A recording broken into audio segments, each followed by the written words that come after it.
ये प्रभु अपना परिचय इसलिए दे रहे कि तुम जान लो कि तुम्हारे प्रभु कैसे हैं। ऐसे महान प्रभु के तुम दास होकर किसी व्यक्ति का आश्रय, किसी वस्तु का आश्रय, कहां फंसे हो?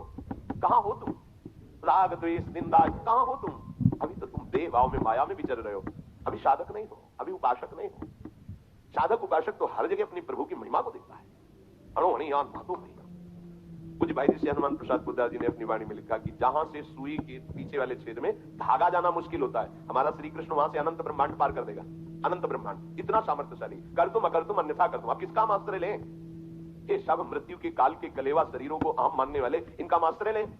ऐसे प्रियतम, ऐसे स्वामी का दास होकर किनका आश्रय ले? है नहीं कोई तो किनका? दूसरो न कोई, मेरे तो गिरधर गोपाल, दूसरो न कोई।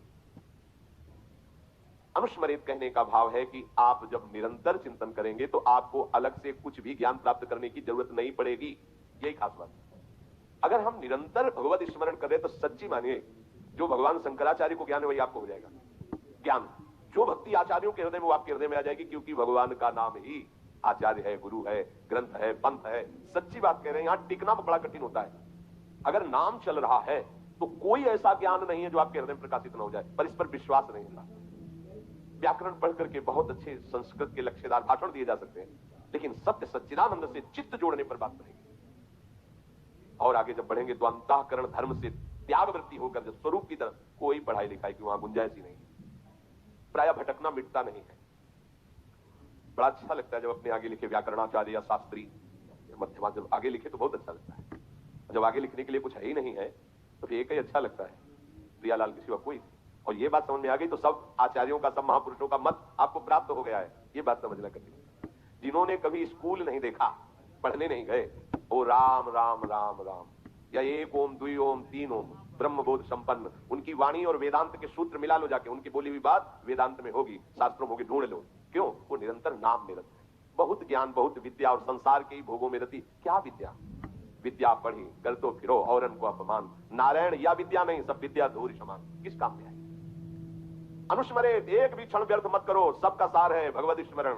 श्यामा श्याम के चिंतन में डूबे हुए हैं, नाम चिंतन, मंत्र चिंतन, वाणी गायन, अंदर ही वाणी गायन चलता। बोले फिर क्या होगा, इसका परिणाम क्या होगा? तो प्रयाण काले मनसा चलेन भक्त्या युक्तो योग बलेन चैव भ्रूर्मध्ये प्राणमावेश्य सम्यक सतम परम पुरुषमुपैति दिव्यम। फिर आपको कह रहे हैं जैसे योग मार्ग में होता है, शब्द कमलों का वर्णन आता है, जो इनको भेद करके वो फिर ब्रह्म को प्राप्त होता है। कुंडलनी जागरण, कई तरह की यौगिक चमत्कारमयी वृत्तियां वर्णन योग ग्रंथों में आता है। हम आपको अनुभव की बात करते हैं, वो भी किए, क्योंकि संन्यास मार्ग में चले। नैष्ठिक ब्रह्मचर्य के समय था प्राणायाम, पद्मासन, संयम, नियम, जो जैसे गुरु कृपा से नाम में इतनी सामर्थ्य, बिना किसी प्राणायाम और पद्मासन लगाए अपने आप आपके जो चाहिए वो प्राप्त हो जाएगा। सप्त कमलों का भेदन, कुंडली का जागरण, सुषुम्ना नाड़ी का खुल जाना, ब्रह्मरंध्र से चिंतन होने लगना। आप जब अच्छे से भजन करोगे तो आप देखोगे यहाँ हल्का सा दर्द शुरू हो जाता है, ये आज्ञा चक्र कुतकुताहट से मीठी मीठी दर्द। जब आप अच्छे साधक होगे तो, अगर आपका ब्रह्मचर्य ठीक नहीं तो ये सब कहानी है, ये फिर केवल कथा सुन लो। अगर आप ब्रह्मचारी हैं, संयमी हैं और आप नाम जापक है तो आप देखना हल्का सा यहाँ आज्ञा चक्र में एक मीठा मीठा दर्द। वो ऐसा नहीं कि दुखद हो, पर वो एक ऐसा है, यहाँ एक वो शब्द नहीं। जब यहां शुरू होगा तो आपकी दृष्टि जो है वो एकाग्र होने लगेगी, नाशाग्र, बिना नाशाग्र किए वैसा भार पड़ता है आनंद का, जो नेत्र अपने आप ऐसे अर्धनिमीलित नेत्र होने लगते हैं। और फिर मंत्र यही ऐसे जैसे ऐसे प्रकाशित होता है बार बार बार बार। उसके आनंद का वाणी की सामर्थ्य नहीं, कोई योगिक क्रिया नहीं, कोई पद्मासन, पैर पहले बैठे, सोफा में बैठे, कैसे नाम चल रहा है ना, इतनी हीट पैदा हो रही, ऊर्जा शक्ति आध्यात्मिक, आज्ञा चक्र खुल रहा है अपने आप। ये जो शब्द चक्रों का भेदन है, बिना किसी प्रयास, हम ये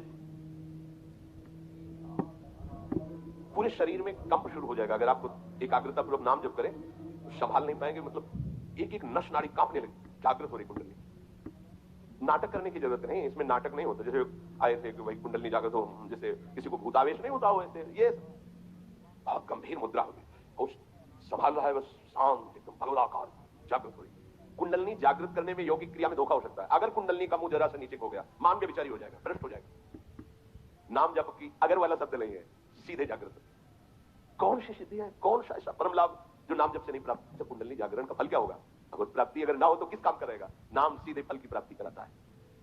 इसमें जो वर्णन इसलिए इसका किया, ये अलग से तुम्हें नहीं करना कि आसन में बैठ करना सागर दृष्टि करके भ्रूमध्य का, ये अपने आप होता है, अपने आप होता है। कई बार ऐसे ऐसे करके दबाने का होता है।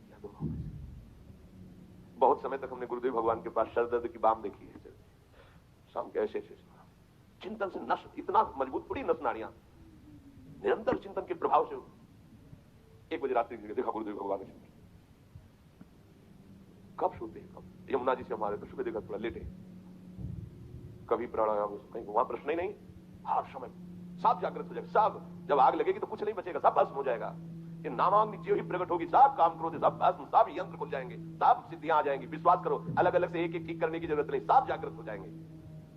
भक्ति युक्त उपासक अंत समय में अचल मन से और योग बल के द्वारा भ्रकुटी के मध्य में प्राणों को अच्छी तरह से प्रविष्ट करके शरीर छोड़ता है तो